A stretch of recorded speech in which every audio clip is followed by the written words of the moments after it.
before we do this? No, or I just send don't. it No, to- I'm not Or gonna. just send I'm it to not you gonna after? spell that out. I don't do that to people. Okay. So All I right, just very hit the good. live button. So we're gonna get a few viewers right here in a moment or two. We are going to have some fun with this, and let's see, where did my spreadsheet go? There it is, right there. Oh my word! Okay. Very cool. The Trans Am Bike Race Experiencing a Parallel Universe is the title of your talk, and that's Correct. how I'll lead in.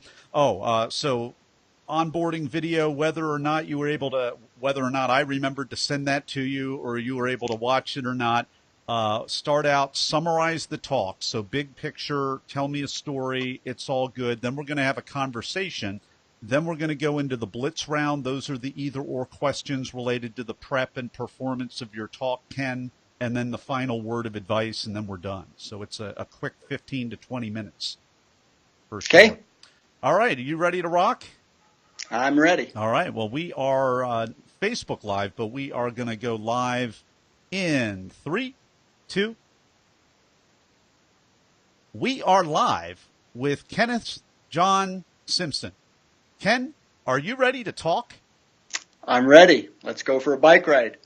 Ken Simpson is a CPA and personal financial specialist. He spent 20 years providing consulting services to Wall Street firms. In 2005, Ken co-founded Onyx Financial Advisors, LLC. Ken loves all kinds of adventures, and in 2016, Ken completed the Trans America Bike Race. Ken Simpson, welcome to the talk. Thanks, Nathan. Welcome. I'm happy to be here.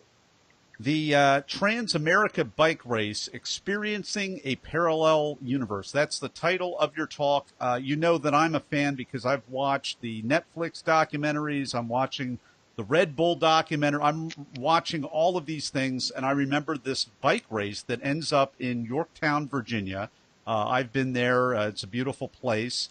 And it just struck a chord. And I know there are several different races. So please just tell us what's distinctive about this race. And please take us behind the talk.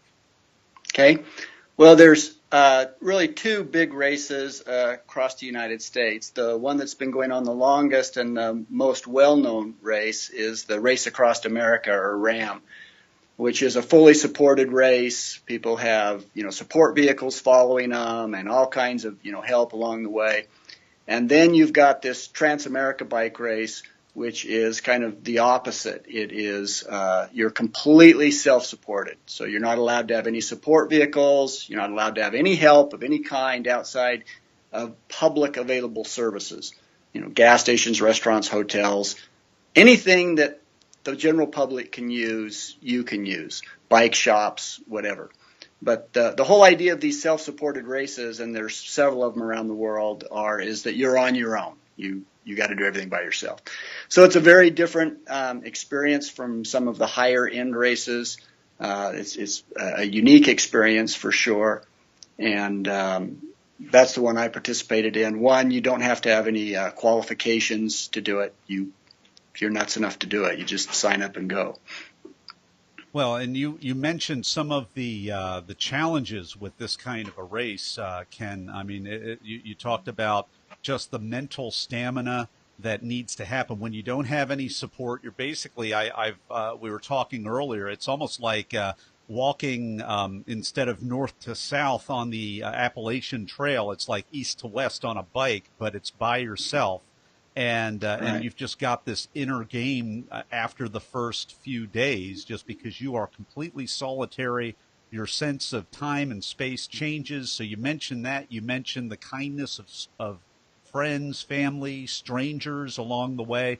That all kinds of little things make a difference. So please tell us a little bit more about what you experienced in the mental game of this race, where you don't have a support crew. It's you, yourself, and you, basically. Well, part of anytime you're doing a talk like this, something that you're excited about and passionate about, your initial tendency is that you want to tell everybody everything, there is. And I had to kind of focus on, one aspect of the race. And the one idea that I focused on, which I felt was really unique in the experience, is you really do feel like you go into this kind of different world. You run into a gas station, and you talk to people, and they're in their cars, and they're headed to get something to eat 100 miles down the road, and they're going to be there in a little over an hour.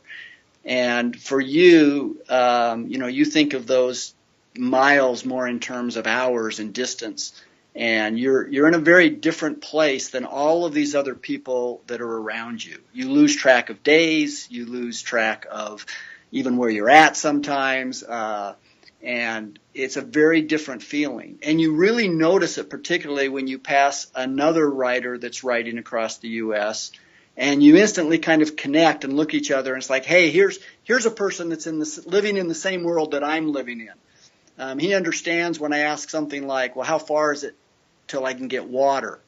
And he said, well, yeah, you're going to be able to, get water another 25 miles down the road or something like that. If you kind of think about that when you're traveling in your car and you stop someplace, nobody asks you questions like, how far until I can get water?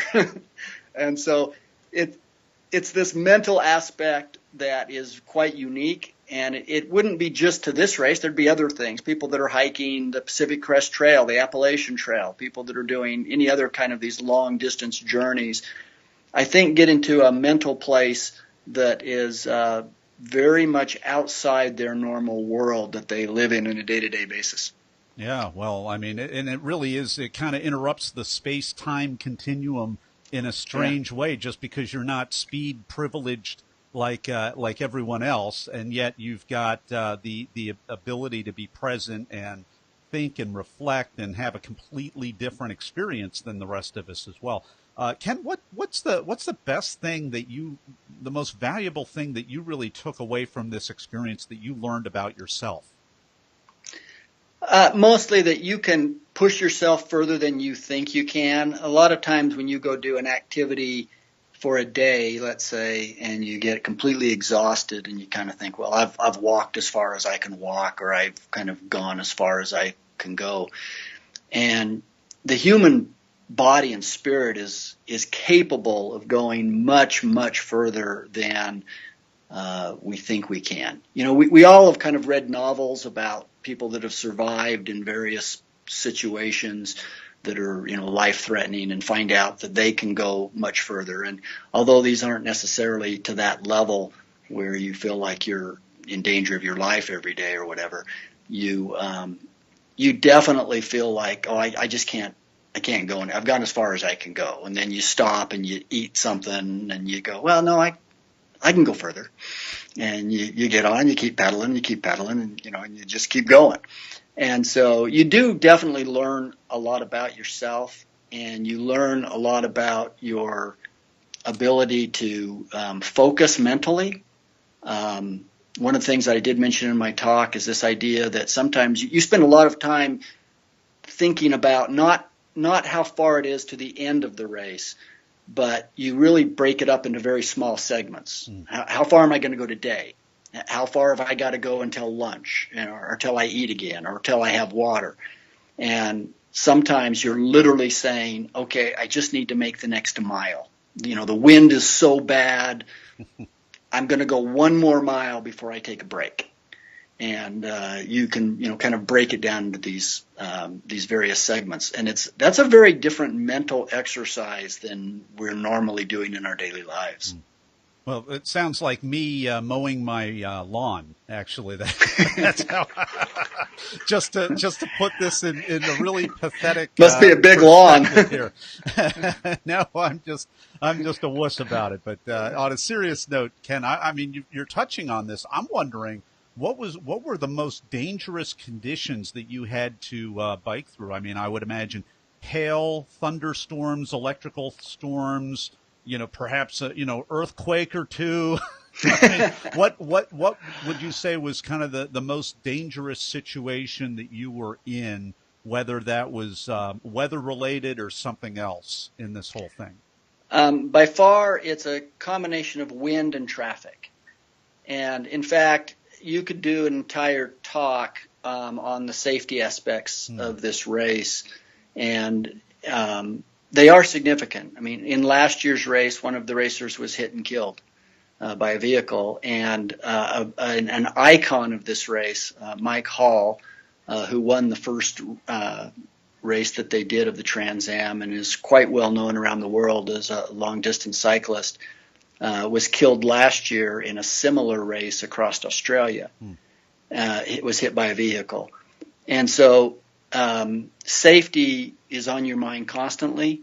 The route does try to keep you off of busy highways, but obviously when you're crossing the United States, you can't do that the whole way. And you do get onto a lot of highways that have traffic. And so safety is something that you have to pay attention to. You have to be thinking about constantly to try and keep yourself and do what you can to keep yourself safe out there. So that's one thing I did not touch on at all in my talk because I just didn't have time to kind of go down that road. But you literally could do an entire talk just on the safety aspects. Oh, I can imagine. And how to balance out. I mean, it's one thing to be like, hey, there are cars, there's wind, and then it's totally another to think, I am so tired, I've got to press forward. I've got to, like you were saying a few minutes ago, Ken, I got to press forward. I can go one more mile. I can do it mind over matter, mind over matter. But then there's the qualitative aspect of the safety that you've got to hold in tandem. So, Right. how do you do that when it's, being exhausted and just brute pressing against that and then holding the safety consideration in addition to all of that fatigue and willpower? It can be difficult, and I I think don't the know whole that I thing don't is know that difficult. there's That's my yeah. question. The whole thing is unbelievably difficult. There's no magic way to do it. I mean, some of the racers that I talked to simply said, I'm just going to go and keep looking forward, and it's the car's responsibility not to hit me and take that risk. And I myself take a little different approach. I have a mirror on my helmet. I have a mirror on my bike. I'm constantly watching my mirrors and trying to pay attention to what's coming up behind me and what's coming towards me. And then I think the most dangerous situation is where you have crosswinds that are pushing you towards the traffic. Because even if the car's watching you and you get a gust of wind and it pushes you, out towards the traffic, that's a very dangerous situation. And there are times where you may need to just say, no, I just need to stop and get off the bike or get off the road until, the conditions improve. And when you're trying to go as fast as you can in a short amount of time as you can, that can sometimes be difficult to do, to just tell yourself, no. Clearly, when I did this race, and I did it with a friend of mine that I work with, Terry Rowe, and our number one goal above all else was to come home alive. So we paid a lot of attention to those issues and tried to do what we could to not put ourselves at any more risk than you are going to be. Well, we've been talking with Ken Simpson about his talk called The Trans-American Bike Race, Experiencing a Parallel Universe, and we will be right back with the Blitz Round. Talk Universe, we're back with the Blitz Round. Ken, are you ready?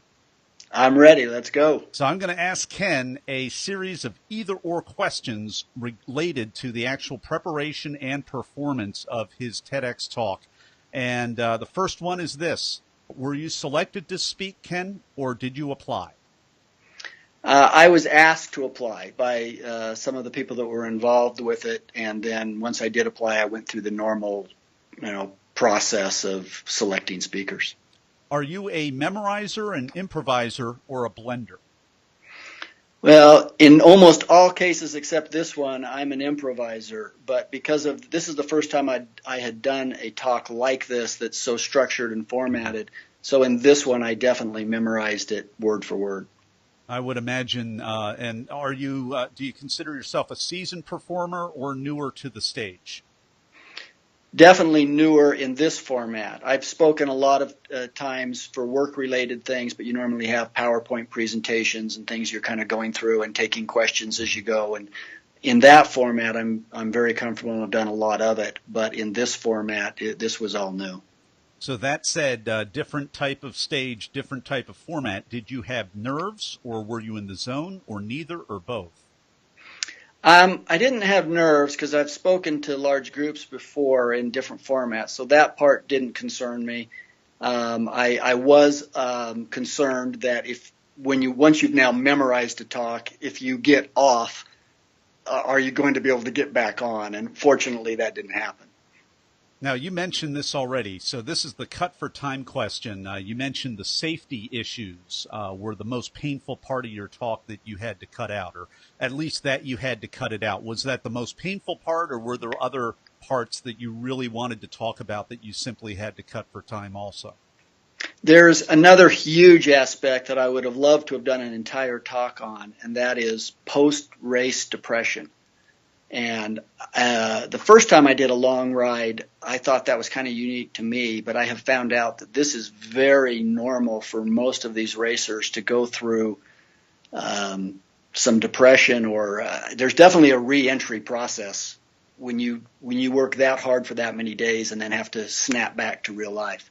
Is it also a little bit of a culture shock, just because you're living life exactly like you've now switched sides, and you're living life with the people that don't think how long it is before they can have water anymore, for example? Right.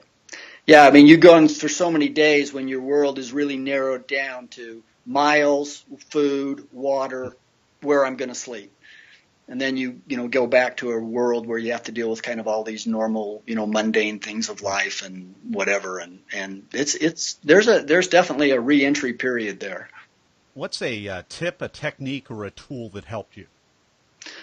One of the things, and this is maybe that's unique to the people who organize these events, but to be able to do a dry run on stage in the actual venue, because where I presented mine, there was these very bright lights that they had onto the stage, and fortunately, they allowed us to do a dry run in the actual setup that we would be doing it. And if I hadn't had that, that may have been a little shocking when I walked out, and I couldn't even see the audience at all. It was just, this black out there. So if you have an opportunity, if you're doing this and you can ask and request to do a dry run under actual circumstances that you're going to be doing the actual talk, I think that's very valuable. What's the most unexpected, strange, or just plain weird thing that happened during or right before you went on for your talk, Ken? I didn't have any. Everything was incredibly smooth. I was actually kind of surprised that there were no hiccups in anything. The people that organized this had done a fabulous job of kind of prepping us and having everything laid out, and they had food for us back. They had everything. So, it was kind of a flawless experience as that goes. We've been enjoying this conversation with Ken Simpson. His talk was called The Trans-American Bike Race, Experiencing a Parallel Universe. And you can go to our show notes page at BeTheTalk.com to check that out. You can also connect with Ken over at his website, onyxfinancial.com, Onyx, O-N-Y-X, financial.com. Now, we'll be right back with Ken and the final word of advice to you, Talk Universe. We're back with the final word of advice. Ken, give us that final word of advice for Talk Universe. I would say that anyone that's preparing to do a TEDx, or similar type of talk, just make sure that this is something that you're really passionate about. I think that comes through. I didn't really seek out to do this talk. I was asked, but I am passionate about this. I think it's a great event. I think it's a wonderful experience, and I think it's much easier to prepare a talk that comes across that way if it's something that you have a tremendous passion for. Ken Simpson, thanks so much for coming on the talk today and sharing your wisdom with Talk Universe. Thank you, Nathan. All right, that's a wrap. Great interview. Very good. Any final questions for me? Nope, I think so. None that I can think of. Good I think we're deal. good. Well, like I said, we're about 4 weeks out at this point, so I am. You're probably going to be the first interview with a slightly different format. I'm going to be putting some little ad spots in at different times, so that's why it was so kind of strange. Like we'll be right back. Hey, we're right back. That's Uh, what that's all about. sure. which is which is good. Good deal. So please send me that other YouTube link if you haven't already, and any other questions or comments, just reach out. Thanks again for accepting and being on the talk today, Ken. You bet. Have a good day. All right, take care. Bye.